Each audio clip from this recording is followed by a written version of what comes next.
이게 같이 이렇게 인사할 때라도 웃으니까 너무 좋습니다. 저는 무서워요. 여러분들이 무섭게 저를 보고 있어가지고. 네. 차세대라는 것은 다음 세대를 말합니다. 그래서 우리의 모든 것을 물려받아서 또 새롭게 그 일을 이루어낼 사람들이 차세대들입니다. 그런데 차세대들은 우리하고 눈이 달라요. 생각도 달라요. 말하는 것도 달라요. 습관도 달라요. 좋아하는 것도 달라요.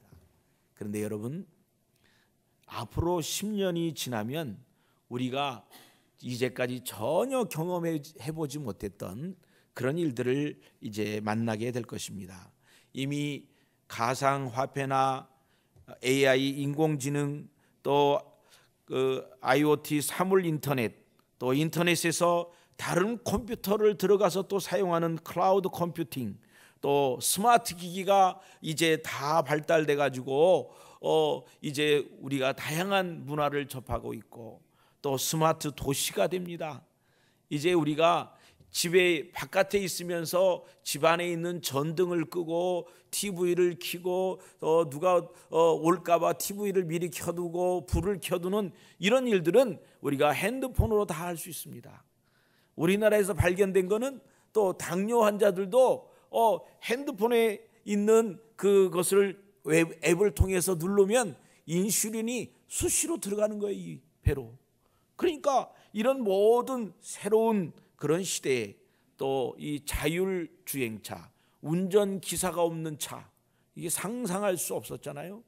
우리가 분당 쪽에 가면 운전기사가 없는 전철이 다니고 있습니다. 이미 우리나라에. 그 앞에 맨 앞쪽에 딱 앉았는데 앞에가 텅 비었어요. 그냥 큰 화면만 앞에가 가는 게 보여. 사람이 없어. 언제 쓸 거야? 다 인터넷으로 중앙에서 컨트롤을 하고 있는 겁니다. 어제 어느 집에 갔더니 얘 TV 꺼라 얘기하더라고. 그러니까 꺼지더라고. 우리 이거 너무 익숙해졌잖아요, 이미. 이런 모든 시대에 이제 우리가 상상할 수 없는 더 놀라운 시대가 점점 우리 앞에 다가오고 있습니다. 그래서 오늘 우리 세대가 살고 있는 이것은 언젠가는 끝이 있다. 언젠가는 우리 모습대로, 우리 생각대로 되지 않는다라고 우리는 이해해야 됩니다. 목회의 부분도, 교회의 부분도, 기업의 부분도, 가족에 있어서의 모든 부분 할 거 없이 다 새로움이 다가오기 때문에 우리는 겸손함으로 준비해야 합니다.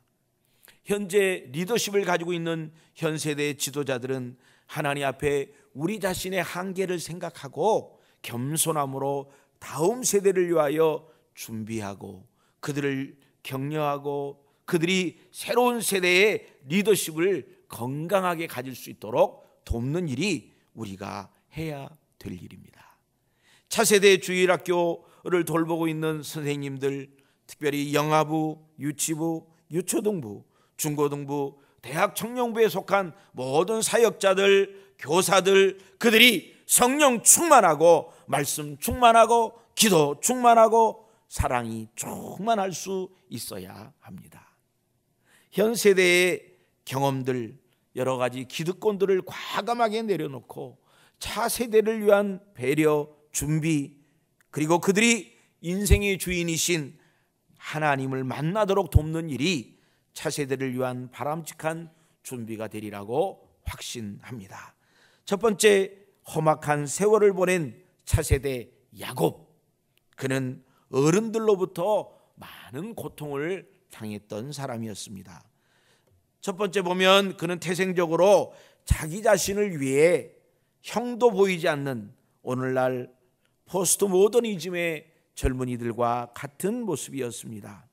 야곱의 자기중심적이고 이기적인 성품, 하나님의 어머니의 뱃속에서도 여전히 싸우려고 형의 뒷 발꿈치를 붙잡고 나왔다라고 그의 이름이 기록될 정도로 그는 이제 자기중심, 자기를 위하여 모든 것을 할 수 있었습니다. 팥죽 한 그릇에 형에게 장자권을 빼앗으려고 호시탐탐 노리고 있었던 이 야곱의 모습을 봅니다.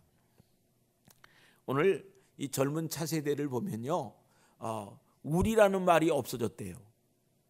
나라는 말만 있대요. 예전에 저도 지금 우리라고 또 그러려는데 옛날에 우리들은 뭐라고 그랬어요? 우리 교회, 우리 집, 우리 학교, 우리 친구들 모든 게 다 우리예요. 내가 아니라 같이 가는 거예요. 근데 요즘 젊은 세대들은 우리가 아니고 나예요. 내가 있는 곳, 내가 있는 학교, 내가 다니는 직장, 내가 거하는 집. 그래요. 그런데 거기에 내가 속해 있는 공동체가 나하고 생각을 같이 하지 아니하면, 나와 같이 하고 있는 공동체가 나를 인정해 주지 않고 동의하지 않냐면 젊은 세대들은 언제든지 너는 너고 나는 나다. 결혼을 앞두고 있는 이 자녀 세대가 부모하고 부딪혔을 때 마지막 하는 말, 엄마는 엄마고 나는 납니다. 그러면 충격받는 거예요. 그런데 이게 요즘 차세대들이 가지고 있는 일반적인 생각이에요. 그런데 그들이 함께 가려면 어떻게 합니까? 그들이 속한 공동체에서 공동 비전을 갖도록, 같은 생각을 갖도록, 그리고 스스로 마음에서 우러나서 이 공동체에, 이 가족에, 이 교회에, 이 직장에 헌신할 수 있도록 한다면 엄청난 변화가 일어나는 거죠. 오늘 오후에 세광 라디오 스타를 하는데 정말 왜 이렇게 요란하게 하는지 제가 이해가 안 돼요. 한 달 동안 철야를 하더라고요. 이 청년들이. 한 달 동안. 어제도 밤 꼬박 다 세웠어요. 그 무엇 때문에 그렇게 할까요? 자기들이 좋아하니까, 자기들이 하고 싶으니까. 그래서 차세대의 의미는 본인들이 하고 싶어하는 것, 본인들이 스스로 결정할 수 있도록 조금만 우리가 기다려주면 됩니다. 그러면 그들 스스로가 많은 일을 우리가 생각했던 것 이상으로 더하게 될 줄을 믿습니다. 두 번째로 차세대의 야곱에게는 부모의 실수, 편애가 있었습니다. 하나님의 뜻을 저버림으로 인한 억울한 인생이 거기에 있습니다. 성경을 우리가 자세히 보면요, 이 야곱은 어른들의 횡포로 인해서 많은 상처를, 어려움을 당했던 것으로 보게 됩니다. 우선 아버지와 어머니 이삭과 리브가는 어땠어요? 이삭은 누구를 좋아했어요? 에서를. 리브가는 누구를 좋아했어요? 야곱을. 양쪽에 하나씩 나눠가지고 어떻게 하면 이 아이에게 복을 받게 할까 막 쟁탈전을 벌인 거예요. 아버지는요, 하나님께로부터 이미 이야기를 들었어요. 이제 이 야곱이 리더가 되고 야곱이 더 큰 자가 될 거라는 걸 이미 엄마 뱃속에 있을 때부터 알고 있었어요. 그런데 그거를 깡그리 무시하고 하나님의 뜻을 무시하고 자기가 좋아하는 에서, 그래서 말합니다. 에서야, 내가 너에게 마음껏 축복하려고 하니까 너 가서 사냥을 해서 맛있는 걸 잡아와라. 엄마가 그것을 딱 듣고 있다가 그거를 바꿔치기 하는 거예요. 그리고 야곱에게 털이 많은 형처럼 여기다 털을 붙여줬어요. 그리고 가라. 야곱이 말합니다. 엄마, 만약에 이러다가 아버지가 축복한 것 하고 너 형 걸 뺏으려고 왔어, 그러면서 저주를 팍 줘버리면 어떻게 해요? 걱정하지 마라. 그 저주는 엄마가 다 받을 테니까 너는 가기만 해라. 그 결과 어떻게 됐어요? 엄마는 그 사랑하는 아들을 죽을 때까지 보지 못하고 20년이 지나고 난 다음에 보니까 어머니는 이미 돌아가셨어요. 참 안타까운 일이죠. 부모님의 편애로 인하여서 그들은, 야곱은 어려움을 당했고 에서와 원수 관계가 되었습니다. 원수 정도가 아니라 죽이려고 하는 거예요. 죽이려고 하는. 이게 부모의 편애 때문에 생긴 그런 일이었습니다. 또 그 외에도 많은 여러 가지 어려움을 야곱은 당했습니다. 여러분, 우리가 부모들과의 관계에 있어서 사실 청소년 문제를 얘기하시는 분들이 청소년의 문제가 있는 곳에는 항상 부모에게 문제가 있었더라, 그런 얘기를 합니다. 이 부모가 잘못된 지식, 잘못된 경험, 잘못된 비전을 아이들에게 강요하니까 아이들이 잘못된 길로 나갔다는 것이죠. 저도 초등학교 5학년 때 우리 이모님 댁에서 잠깐 있었던 적이 있습니다. 제가 뭐 거의 6개월 아니 1년 채 안 됐습니다. 그런데 제가 얼마나 힘들었는지 몰라요. 우리 이모님이 밥을 퍼주면 나랑 동갑내기 친구가 사촌이 있는데 그 녀석한테는 밥을 많이 주고 나한테는 밥을 조금 주는 거예요. 어느 날 밥이 서러 갖고 맛이 없어. 그런데 그날은 나한테는 많이 주고 우리 자기 아들한테는 조금 주는 거예요. 밥이 맛이 없으니까. 맛있는 반찬도 위치를 그쪽으로 더 놓고 내 쪽에는 맛없는 반찬을 놔두는 거예요. 신발을 사줘도 내가 사는 신발하고 우리 그 친구가 사는 신발은 달라요. 그게 더 비싸요. 내가 너무 마음속에 힘들고 어려웠어요. 우리 어머니한테 다 일러 바쳤어요. 너무 힘들었다고. 근데 나중에 보니까 그게 아니더라고. 우리 어머니가 주는 돈에 맞춰서 사주는 거야. 돈을 보내온 걸 가지고 사는 거니까. 음식이야 뭐 내가 느낀 것이고. 여러분, 에서가 40세에 결혼을 했습니다. 그런데 40세에 결혼하고 보니까 이 며느리가 마음에 안 드는 거예요. 그래서 이 이삭과 리브가가 둘째 아들은 결혼을 안 시키는 거야. 똑같은 쌍둥이 형이 40살에 결혼했는데 성경을 잘 분석해 보면 야곱이 삼촌 집에 갈 때 나이가 몇 살이었느냐? 77세였어요. 77세가 된 때까지 결혼을 안 시켰어요. 결혼을 못 했어요. 애굽왕 앞에서 바로가 몇 살이냐 물어봤더니 야곱이 내 나이 130살입니다. 그런데 그때 요셉은 30살에 총리가 되었고 그리고 7년 동안의 풍년이 있었고 또 2년의 흉년이 지났기 때문에 39살인 거예요. 그런데 이 야곱이 삼촌 집에서 20년을 살다가 떠나올 때 요셉을 낳았기 때문에 그 요셉이 날 때가 바로 떠날 때니까 그래서 그 30세를 빼면 되는 거예요. 39세를 130세에서 빼면니까 결국은 이 97세에 그것을 떠났고 20년을 살았으니까 77세가 된 노인네가 돼가지고 아내를 찾아서 간 거예요. 기가 막힌 거 아닙니까? 아무리 그 당시에만 해도 아브라함도 이삭을 보낼 때 40세에 보내지 않았어요. 40세에 결혼을 시키기 위해서 이 짝을 찾아서 보냈잖아요. 근데 77세가 될 때까지 야곱은 마마보이가 돼가지고 엄마 치마폭에 있었어요. 엄마 치마폭에. 이 부모의 잘못 아니겠습니까? 세 번째는 삼촌 라반 집에 갔을 때는 어떻게 했습니까? 억울하게 속임을 당해서 긴 시간 동안 노예처럼 지냈습니다.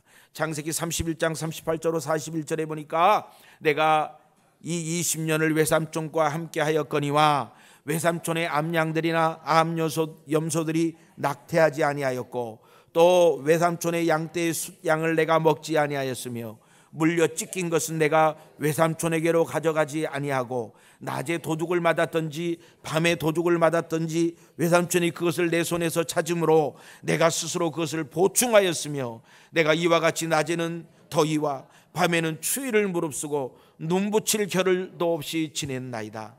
내가 외삼촌의 집에 있는 이 20년 동안 외삼촌의 두 딸을 위하여 14년 외삼촌의 양떼를 위하여 6년을 외삼촌에게 봉사하였거니와 외삼촌께서 내 품삯을 10번이나 바꾸셨으며. 이게 뭐예요? 완전 노예 생활을 한 겁니다. 우리나라는 지창금이라는 게 없지만 이 서양 지역이나 이 동남아 지역에도 지창금이 있습니다. 아내가 이제 그 결혼을 안 하면 남자가 갖다 줘야 돼요. 근데 이혼하면 또 물어줘야 돼요.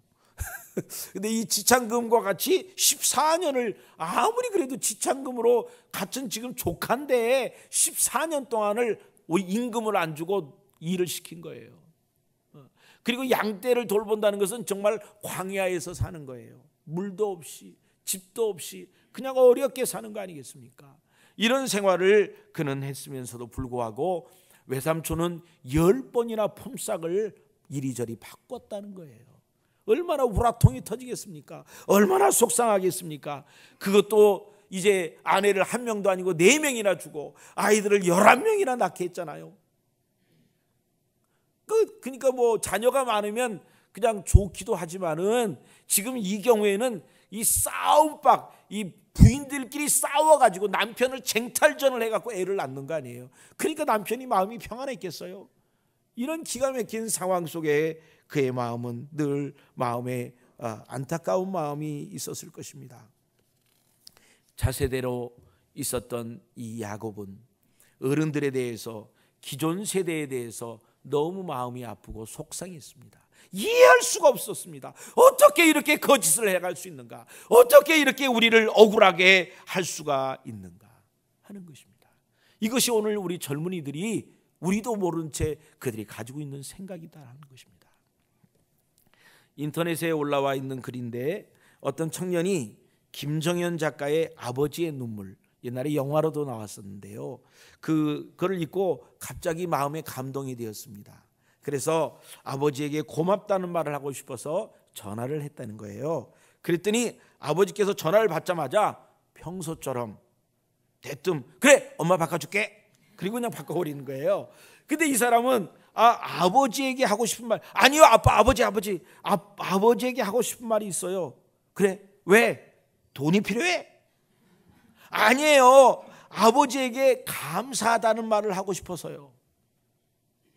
아버지가 충격을 먹었어요. 그래서 가만히 있더니 너 술 마셨구나. 엄마 바꿔줄게. 그래서 또 엄마를 바꿔주고 만 거예요. 저희 집도요, 제가 태국에서 아버님한테 전화를 하잖아요. 그러면 아버님 그래 엄마 바꿔줄게. 그래요. 바로 바꿔줘요. 근데 우리 집사람이 저보고 너무 속상해하는 게, 저도 우리 아이들이 전화 오면 그래 잘 지냈냐? 엄마 바꿔줄게. 저도 그래요. 이게 남자들 스타일이에요. 남자들 스타일. 여러분, 이 예전의 가정의 세대들이 바로 이랬습니다.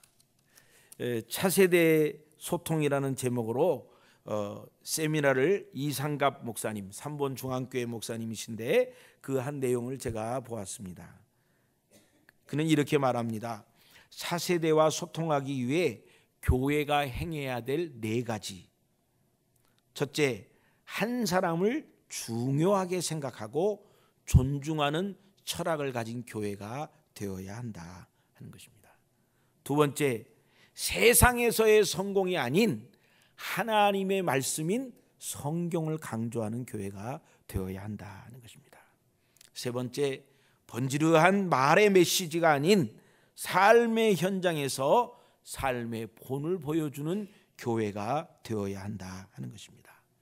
네 번째로, 차세대와 현 주류 세대가 하나가 될 수 있는 가장 효과적인 요소는 하나님을 개인적으로 만나는 실제적인 경험이 꼭 필요하다는 것입니다. 그들이 하나님을 만나면 달라지는 것입니다.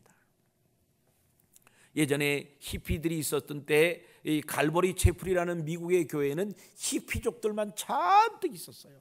그리고 그 히피족들이 앉아가지고 볼펜을 가지고 머리는 길고 옷은 빨지 않고 그런 모습으로 와가지고는 성경에 심취해서 하나님의 말씀을 듣고 그 갈보리 채플의 이 강해 설교가 세계적으로 유명한 강해 설교가 되었습니다.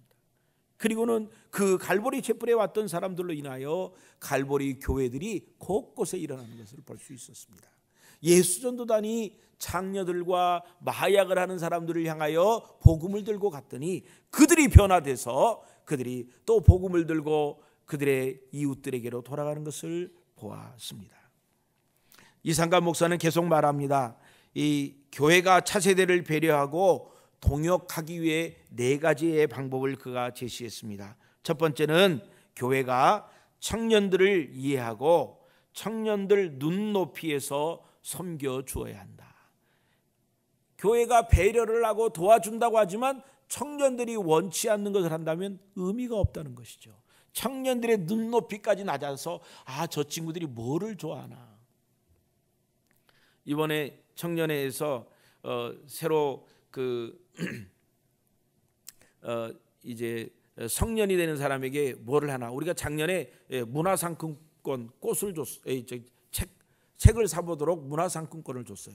이번에도 우리가 줄 겁니다. 그런데 청년회에서는 뭐를 주냐 그랬더니 커피 티켓을 준대요. 커피 티켓. 그게 그 사람들의 눈높이인 거죠.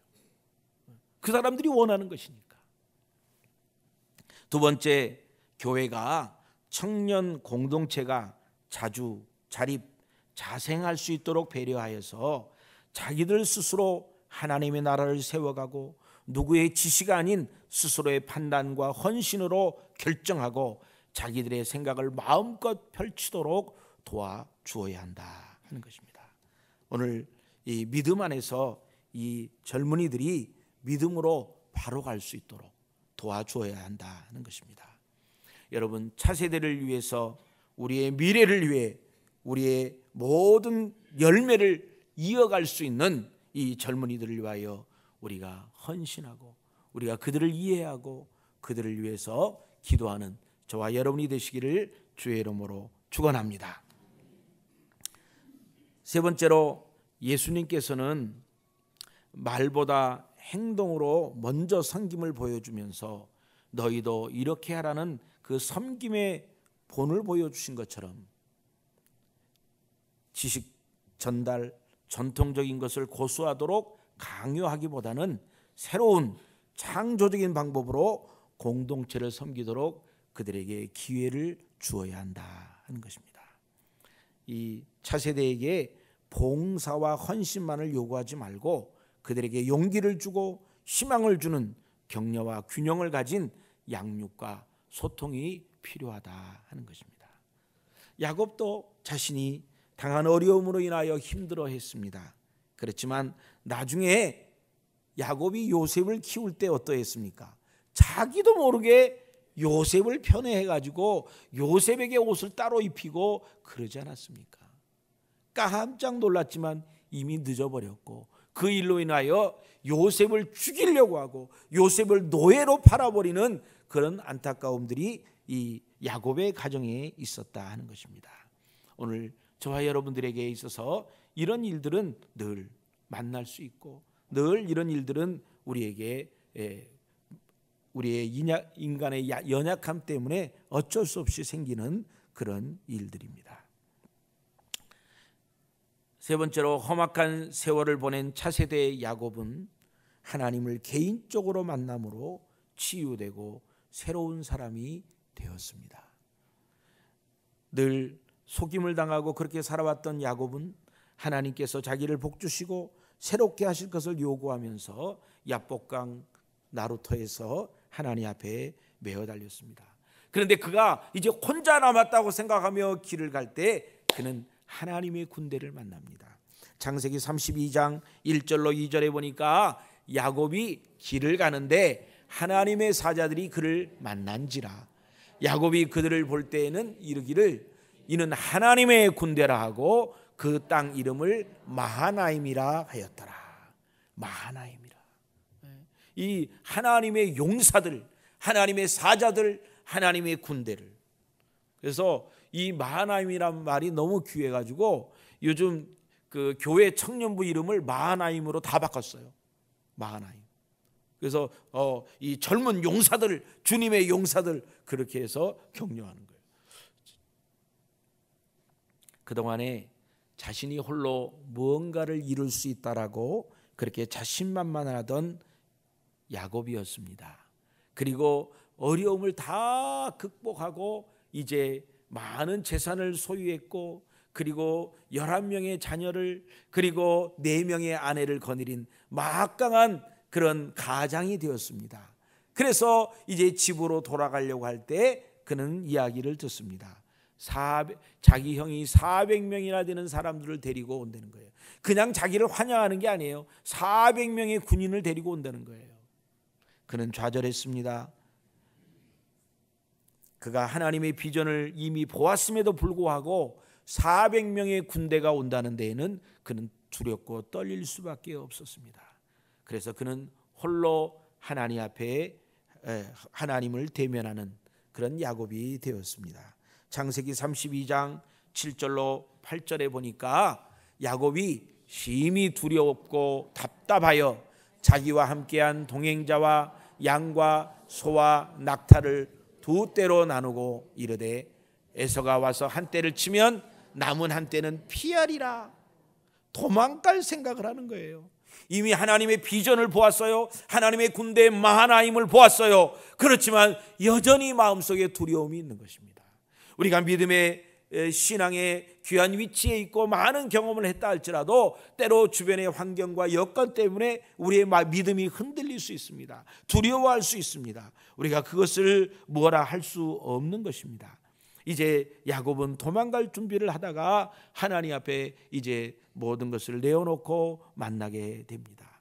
이제는 스스로 자신이 감당할 수 없는 상황에서 그는 하나님께 부르짖고 하나님의 약속을 붙잡는 그런 복을 누리게 되는 것입니다. 창세기 32장 9절로 12절에 보니까 야곱이 또 이르되 내 조부 아브라함의 하나님 내 아버지 이삭의 하나님 여호와여 주께서 전에 내게 명하시기를 내 고향 내 족속에게로 돌아가라. 내가 내게 은혜를 베풀리라 하셨나이다. 나는 주께서 주의 종에게 베푸신 모든 은총과 모든 진실하심을 조금도 감당할 수 없사오나 내가 내 지팡이만 가지고 이 요단을 건넜더니 지금은 두 때나 이루었나이다.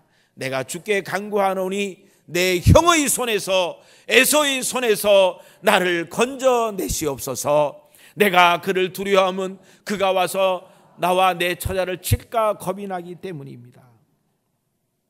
야곱이 지금 무엇을 하고 있습니까? 하나님 앞에 처음 하나님이 나에게 약속하셨던, 처음에 하나님이 이제 이 베델에서 나를 만나 주시고 그 사다리로 이 천사가 오르락내리락 하는 걸 보면서 네가 이 자리에 돌아오면 이제 내가 하나님 앞에 크게 쓰임받는 사람이 될 것이다. 내가 하나님 나를 무사히 돌아오게 하면 내가 11조를 하나님 앞에 드리고 여기에 하나님의 전을 세우겠습니다 라는 서약을 했거든요. 그 서약을 다시 생각하면서 하나님 앞에 그것을 일깨워 드리는 거예요. 약속을 주장하는 거예요. 우리의 기도는요, 정말 신나는 기도는요, 하나님 제가 잘못했습니다. 하나님 저는 잘못했어요. 너무 실수했어요. 이거 하면 우리가 그냥 울기만 하지 뭐 하나님 앞에 떼쓸 거 뭐 있습니까? 그런데 하나님 저는 실수했어요. 잘못했어요. 그런데 구하라 그러면 주실 것이요 그러지 않았습니까? 하나님 너는 내 자녀라 내 아들이라 그렇게 말하지 않았습니까? 이렇게 따져야 되는 거예요. 이렇게 기도해야 되는 거예요. 그러면 우리가 기도할 때 좀 힘이 생기잖아요. 야곱은 이제 모든 것을 포기했습니다. 이제 재산도 다 포기했습니다. 사랑하는 가족과 아내들, 좀 사랑하지 않는 아내는 앞쪽에, 사랑하는 아내는 뒤쪽에, 조금 더 덜 좀 피해를 보라고. 그래도 그것도 포기했습니다. 자기 홀로 남았으니까. 재산도 가족도 다 잃어버렸습니다. 자기의 생명의 위기 앞에, 자기의 건강의 위기 앞에, 자기의 개인적인 고난에 처했을 때 가족도 물질도 자기의 그동안의 경험도 아무런 도움이 되지 않습니다. 그래서 그는 형을 만나기 전날 밤에 모든 것을 내려놓고 야복강 앞에서 하나님 앞에 간절히 그의 하나님께서 하신 약속을 붙잡고 요청하고 있습니다. 야곱은 자신이 감당할 수 없는 상황 가운데 하나님께 부르짖고 하나님의 약속의 복을 누리게 되었습니다. 창세기 32장 9절로 12절에 보니까 아까 말씀드렸죠. 야곱에게 이삭에게 또 아브라함에게 주셨던 그 약속을 그는 생각해 하나님께 주장하게 된 겁니다. 그래서 하나님께 이 약속을 붙잡고 간절히 외칠 때에 그때 하나님께서 그를 이제 넓적다리를 이렇게 어긋나게 해가지고 그가 힘을 잃게 하는 겁니다. 그럼에도 불구하고 다리를 질질 끌면서 간절한 기도를 하고 있는 이 야곱의 모습을 보게 됩니다. 그때 하나님께서 그를 축복해 주시고 그를 통해서 이제 앞으로 그를 야곱이라 하지 아니하고 이스라엘이라 그렇게 하리라. 이른 아침이 되었을 때 이동원 목사님의 책을 보면 이도우 목사님이 이거를 시적으로 이렇게 써요. 해가 뜨고 야복강 나루에 해가 떴을 때 야곱은 지팡이를 짚고 그리고 다리를 쩔뚝거리면서 이렇게 걸어가고 있었지만 그는 정말 늠름하게 군대처럼, 용맹한 군대처럼 새로운 힘을 가지고 걸어갔다, 그렇게 표현했습니다. 그 생각을 하게 됩니다. 야곱이 이 어려움을 극복하고 이제 하나님을 만나고 난 다음에는 그의 삶이 바꿔졌습니다. 하나님을 만나고 난 다음에는 그는 새롭게 힘을 얻어서 갈 수 있었습니다. 그래서 창세기 33장 3절로 4절에 보니까 자기는 그들 앞에 나아가되 몸을 7번 땅에 굽히며 그의 형 에서에게 가까이 가니 에서가 달려와서 그를 맞이하고 안고 목을 어긋 맞추어 그와 입 맞추고 서로 우니라. 이게 무슨 말입니까? 이제 모든 것을 포기했습니다. 오직 하나님만 붙잡았습니다.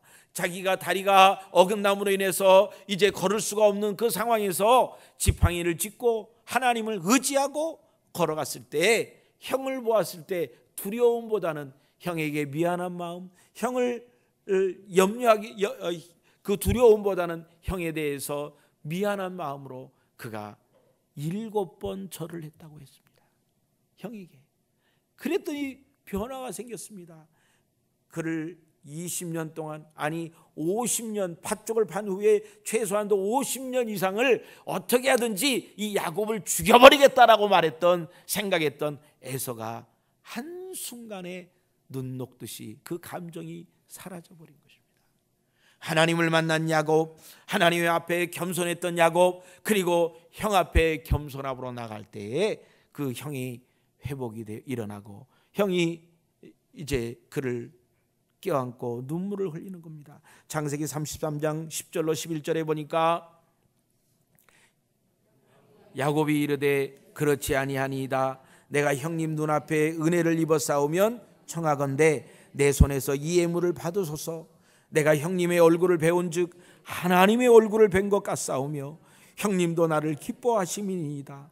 하나님이 내게 은혜를 베푸셨고 내 소유도 족하오니 청하건대 내가 형님께 드리는 예물을 받으소서 하고 그에게 강권함에 받으니라.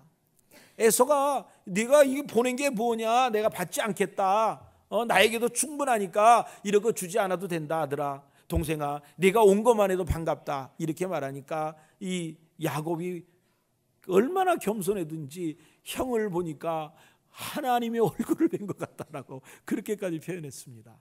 그리고 이제 서로 이렇게 선물을 주거니 받거니 이렇게 하는 가운데 서로 이제까지 정말 90년 동안 보지 못했던 그 형제간의 사랑이 다시 회복이 되는 것입니다.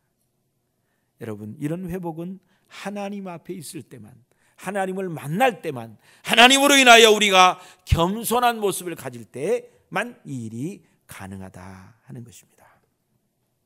하나님을 만나야 합니다.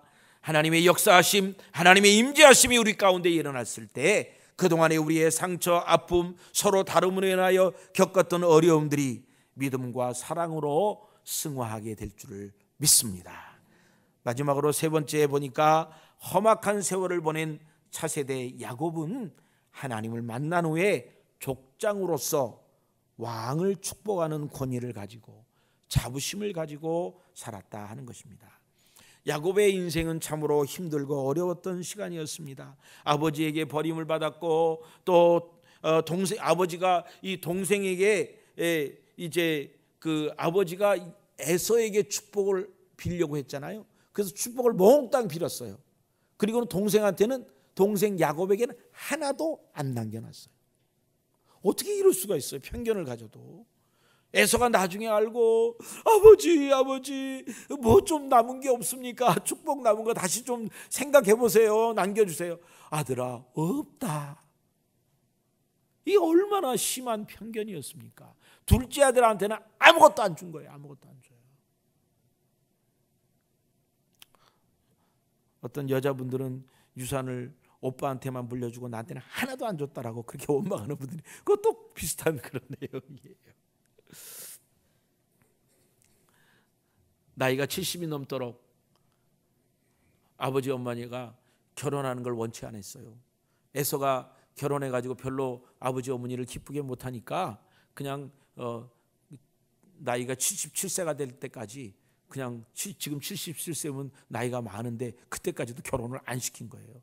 그 당시에만 해도 아브라함도 걱정이 돼서 이삭을 40세에 결혼을 시키기 위해서 자기 종을 멀리 보냈잖아요. 그리고 에서도 40살에 결혼했잖아요. 그런 상황에서 야곱은 77세까지 결혼을 못하고 있었어요. 그리고 가서도 또 7년을 기다렸다 결혼한 거 아닙니까? 여러분, 그 나이가 넘어질 때까지 그는 이렇게 어려움 마마보이로 또 이제 20년 동안 외삼촌 집에서 그렇게 외롭고 힘든 노역을 했던 것을 보게 됩니다. 그런데 그가 어려움을 겪고 난 다음에 하나님을 만났어요. 그리고 하나님을 만나고 난 다음에 그가 변화됐어요. 130년의 기간이 너무 험악하고 어려운 생활이었지만 이제 내가 하나님을 만났기 때문에 이제 내가 당신이 왕이지만 내가 당신을 향하여 하나님의 축복을 빕니다. 이게 얼마나 멋있습니까? 오늘 저와 여러분들이 이렇게 담대하게 문재인 대통령이 오늘 예배에 참석했다면 제가 그렇게 했을 텐데 내가 예수 이름으로 한다. 여러분 우리 좀 그렇게 회사 사장에게 내가 사장님 오늘 월급을 받았는데 감사합니다. 근데 제가 하고 싶은 게 있어요. 뭐요? 우리 사장님을 내가 위해서 축복 기도를 한번 하고 싶습니다. 그 사장님 해주세요. 이렇게 가야 되잖아요. 내가 예수 믿는 사람인데 내가 하나님의 자녀인데 내가 하나님의 백성인데 우리 젊은 세대들이 상처를 받고 어려움을 겪습니다. 그럼에도 불구하고 우리가 축복을 나누어 주고 축복을 베푸는 그런 하나님의 백성의 권위를 가질 수 있기를 주의 이름으로 축원합니다. 제가 가로놓기를 하나 하고 마치려고 합니다. 자, 제가 여기 화면을 보여주세요. 이게 무언가를 알아맞혀 보세요. 이 A가 가로놓기입니다. A에다 단 한자를 넣으면 돼요. A의 힘을 사회의 힘으로 좋은 A를 만들고 좋은 A를 판매함으로써 세계를 더 좋은 방향으로 바꾸어 나갈 수 있다. 이 A가 도대체 뭐길래 전 세계를 바꾼다고 합니까? 좋은 A란 심플하면서 품질이 좋고 오래 사용할 수 있어야 하고 사람들의 생활을 풍요롭게 만듭니다. 또한 자연과 공생을 생각하고 A를 만드는 과정에서 기술 혁신을 이루어내어 지구에 부담을 주지 않는 A가 될 것입니다. 좋은 A는 건강과 안전, 인권이 제대로 지켜지는 곳에서 다양한 사람들의 열정과 노력으로 만들어져야 합니다. 앞으로 우리는 더 나은 사회를 바라는 고객들과 함께 행동하며 지역과 상생을 이루어 가겠습니다. 우리는 A를 통해 사회의 지속적인 발전에 기여할 수 있도록 새로운 기준을 만들며 끊임없이 노력해 나갈 것을 약속드립니다. 이 A가 뭘까요? 교회? 이 A가 뭘까요, 여러분? 네? 네? 얘기해봐요. 그래야 제가 이 가로놓기를 넣은 차세대. 좋습니다. 또 뭘까요? 제가 이 회사에서 돈은 전혀 받지 않았습니다. 오해하지 마십시오. 제가 이 새로운 세대의 비전을 인터넷에서 이렇게 찾다가 보니까 이게 떴는데 기가 막히더라고요. 죄송하지만 이것은 유니클로라는 회사에서 옷을 만들기 위한 가치를 세운 겁니다.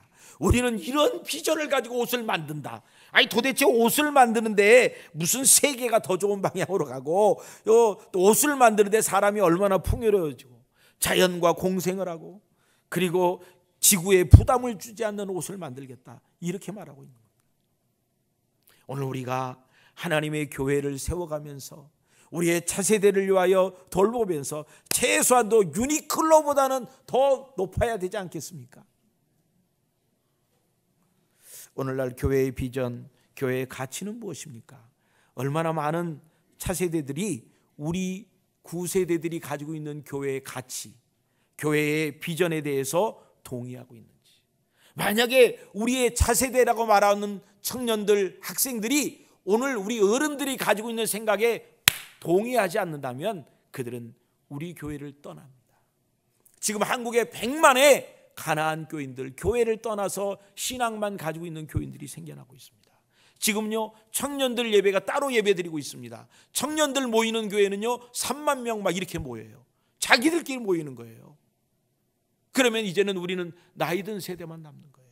어느 교회처럼 60 넘은 노인, 60 넘은 세대만 따로 예배드리는 2부 예배는 60 넘은 사람만 모인다. 왜냐하면 그때 거기에는 찬송이 우리에게 맞는 것만 있으니까. 이런 세대가 오게 됩니다. 차세대는 그들이 처한 환경과 그들이 가지고 있었던 여러 가지 억울하고 힘들었던 역사들, 무시당한 듯한 사회 구조 속에서 일단 그들을 이해해주고 그들의 슬픔과 분노를 동참해주고 동조해주는 그런 이들을 향하여 같이 가게 됩니다. 이 네트워크의 사회의 가장 특징, 젊은 세대의 특징은요 수직이 아니라요 수평이라는 거예요. 제가 외국에 있으면서 보니까 외국에서 우리 한국 사람을 만나면 제일 먼저 제가 뭘 물어봐요? 고향이 어디예요? 나이가 몇 살이에요? 학교 몇 해 졸업이에요? 그렇게 하면 한국 사람은 일렬로 쫙 줄을 서는 거예요. 나이 물어보고 고향 물어보고 학교 출신 물어보면 그냥 선후배가 쫙 갈라져 가지고 그 다음부터 대충 말을 놔도 전혀 문제가 없어요. 근데 서양 사람들 만나니까 고향이 어디예요? 나이가 몇 살이에요? 해도 yes, no 그걸로 그냥 반말 찍찍 하는 거예요. 그냥 너는 너고 나는 나야. 수평. 오늘날 점점 젊은 세대들이 이제는 수직 세대에서 수평 세대로 가고 있는 거예요. 이제 그들에게 맞는 우리의 생각을 변환을 해야 됩니다. 우리의 전통과 깊은 어떤 지역의 뿌리를 둔 교회는 이제 고립되어지는 삶의 현장과 달라지는 고립된 교회가 될 수밖에 없습니다.